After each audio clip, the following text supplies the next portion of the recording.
Bajaj Pune grand tour 2026 या आंतरराष्ट्रीय cycle स्पर्धेच्या पहिल्या टप्प्याला प्रचंड उत्साहात सुरुवात झाली।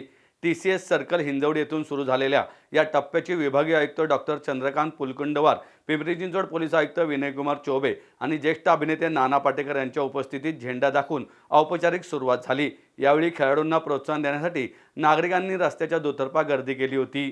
पहिल्या टप्प्यातील एकूण अंतर 91.8 किलोमीटर असून हा टप्पा पिंपरी चिंचवड महानगरपालिका क्षेत्रासह मुळशी व मावळ तालुक्यातील घाटवळण रस्त्यावरून जाणारा असल्याने सायकलपटूंना वेग, सहनशक्ती आणि तांत्रिक कौशल्याचा कस लागला। निसर्गरम्य परिसरातून मार्गक्रमण करीत मान, आंबवडे, गावकमान, पौड, चाले, नांदगाव, कोळवण, हडशी लेक, जावन, तिकोनापेठ, काले, कडधे, फुगाव, शिवणे, डोणे, सावळे चौक, आढळे बुद्रुक, बेबड, ओहळ, चांदणवाडी, चांदखेड, कासारसाई, नेरे, मारुंजी, लक्ष्मी चौक, भूमकर चौक, डांगे चौक, श्री संत नामदेव महाराज चौक मार्गे डॉक्टर DY पाटील आंतरराष्ट्रीय इन्स्टिट्यूट आकुर्डी येथे दुपारी 4 वाजता या टप्प्याचा समारोप झाला।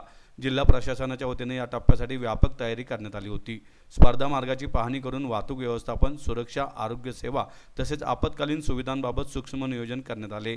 काही कालावधीसाठी मार्गावर वाहतूक वळवण्यात येऊन आवश्यक त्या ठिकाणी मार्ग बंद ठेवण्यात आले होते। पोलीस प्रशासनासह विविध विभागांचे अधिकारी व कर्मचारी संपूर्ण मार्गावर तैनात होते। स्पर्धा सुरू असतानाच घाटवळणाच्या रस्त्यावर सायकलपटू वेग आणि क्षमतेचा सुरेख मिलाप सादर करताना दिसले। काही ठिकाणी तीव्र वळणे, चढउतार व अरुंद रस्ते असल्याने स्पर्धकांसमोर आव्हाने होती। मात्र आंतरराष्ट्रीय दर्जाचे सायकलपटू आत्मविश्वासाने हे आव्हान पेलताना दिसून आले। मार्गावरील ठराविक ठिकाणी वैद्यकीय मदत, रुग्णवाहिका, तांत्रिक मदत वाहने तसेच रिफ्रेशमेंट पॉईंट्स सज्ज ठेवण्यात आले होते। ड्रोन, CCTV कॅमेरे आणि मोटरसायकल पथकांच्या माध्यमातून सातत्याने स्पर्धा परिसराचे निरीक्षण करण्यात येत होते। स्पर्धेच्या समारोपस्थळी सायकलपटूंचे जल्लोषात स्वागत करण्यात आले। विजयी तसेच आघाडीवीर सायकलपटूंची माध्यमांशी संवाद साधताना मार्गाची रचना, निसर्ग सौंदर्य आणि भारतीय प्रेक्षकांचा उत्साह अविस्मरणीय असल्याची भावना व्यक्त केली। तसेच परदेशी खेळाडूंनी पुणे जिल्ह्यातील घाट रस्ते हे जागतिक दर्जाच्या सायकल स्पर्धेसाठी अत्यंत उपयुक्त असल्याचे मत नोंदवले।